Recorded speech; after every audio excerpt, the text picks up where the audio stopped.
So I have 2 degrees. I have a degree in cosmetology and a degree in mortuary sciences. And I actually got the degree for cosmetology first, and that's kind of how it segued into me getting my mortuary sciences certificate.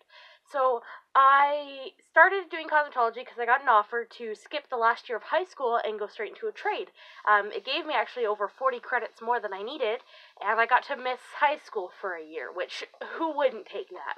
But then, you know what, during the course I realized that I actually don't like people that much, and I don't like working in a service industry where people are inevitably going to complain, and they are going to complain a lot. And I mean, it's like working any sort of job, really, I've learned over the years, but, you know, it was my first experience with it, and I didn't like it at all, and I just felt like I couldn't work in an environment that I hated. So, living, where I did, I mean, I could have totally gone, to a movie industry, independent films, commercials, something like that, but I chose instead to kind of think outside the box. And I'd received an offer one day to do hair for preparation for a funeral. And I was like, okay, well, this is weird, but maybe I could stick around a little while and see how it goes. So I did that, and turns out after the initial leeriness of touching something that no longer exists, really, like something that's no longer alive, I kind of got past that a little quicker than I thought, considering I was a fairly squeamish person. If I am a squeamish person, but considering all of that, I actually got past it quite fast, and I was like, okay, well, this seems cool, maybe we can do this for a bit longer. And when I had moved away from my hometown, I kind of got into it a lot more, looking into it after a couple failed attempts at kind of getting a more of a for context, for about a couple months I worked as a party planner for a local event company. That didn't go very well, but so a couple failed attempts there, and I decided to kind of stick around at the funeral home for a bit, enroll myself into university with some of the graduate bonuses and perks and scholarships that I got. So I was like, okay, let's try it, let's do it. So I did an apprenticeship at our local hospital, learned all about autopsies, all the gross things like duck soup, the vinegar scrubs, all that gross stuff, and it was great.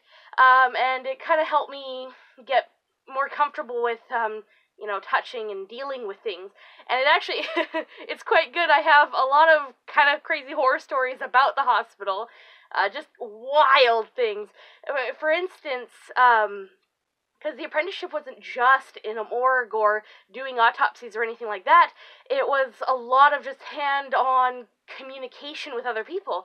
And so we'd do, triage stuff. And so there was this one night in particular that I remember so clearly. These 3 college boys had come in. I think they were college, they were in their 20s at least. And one of them just, he wouldn't sit down. He was kind of wearing, a blanket over his bottom half, and we're like, okay, maybe he got, a prolapse or something, whatever. No. Oh, no, sweet beans. This poor gentleman they were drunk, and they thought it'd be a great idea to play music from the butt. So they stuck a flute up the one guy's butt, just a little bit, and, he tried to fart and play music. It didn't work very well, but, flutes come in 3 pieces. So when they pulled it out, they only pulled off the bottom piece, and then the second piece, and the third was it was stuck on a flap of skin inside of his bum. It was terrible and terrifying, but it was hilarious for me, because I didn't have to deal with it. So that was my apprenticeship at the hospital, and then I had actually worked at a funeral home for quite a few years, and it was great. The only part that I can say I truly, and the reason I actually no longer work in the industry for now, I'm on a bit of a break, is because just the people. I've on more of a darker note, I've seen what happens when you don't vaccinate your children and they get sick, and the parents are unremorseful. or the parents are very remorseful. Both of those situations suck, but I've seen children dying of preventable causes. I've seen victims of abuse killed by their abusers. I've seen people who don't even care about the deceased. I've seen pretty much everything, and under the sun. If it's a way to die, that's terrible. I've seen it, and it's made me quite the advocate for like things like vaccinations and anti-abuse, especially child and spousal abuse. You'd be surprised, that I've done funerals where it was a same-sex couple, and one of them was abused and eventually passed away of one night. They just got hit too hard with something too dangerous, and it killed them. And because they were same-sex and their parents, were unremorseful, like, oh, it's okay, God prefers it this way. And, it wasn't always like that. Some people would open up and they'd be like, I would just wish I'd accepted them and loved them, and maybe they would have picked somebody better. I've seen everything. So after a few years, I was like, you know what, I'm going to take a bit of a break, because the bodies themselves weren't the hard part. It was actually dealing with the families and the friends of the deceased that was hard.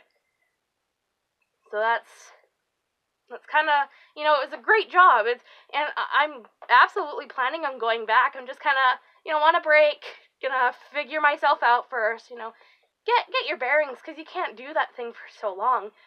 But it's given me a lot of life experience. Like, it's given me face to face with a lot of issues I never ever imagined I would have to in my life, and it's kind of helped me make some decisions that I've been a little unsure about, and it's helped me kind of turn myself into a bit of a better, more assured person. And honestly, guys, it was good. And if there's something you're scared about or you're squeamish about, I highly recommend that you do it. You face that fear, you face that ick factor, and you face it head on. And you know what? If it turns out to be something that you're still, squished about, or you're still scared of, great. But I really do recommend that you give it a shot. So anyway, I do have a lot of crazy stories about the funeral home. I'll probably do some in another video, but basically, yeah, that's working in the funeral home. Amazing, wonderful life experience.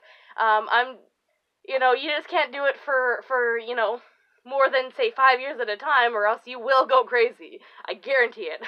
I mean, most funeral homes are actually family owned, and if you've ever kind of wondered why, it's because when you grow up in that sort of environment, then you're used to it. It's kind of ingrained into your mind.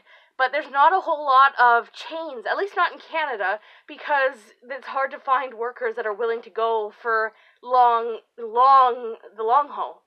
They're always quitting after like a year or so because it's a bit overwhelming. So yeah. Anyway, guys, that's the experience of working in a funeral home.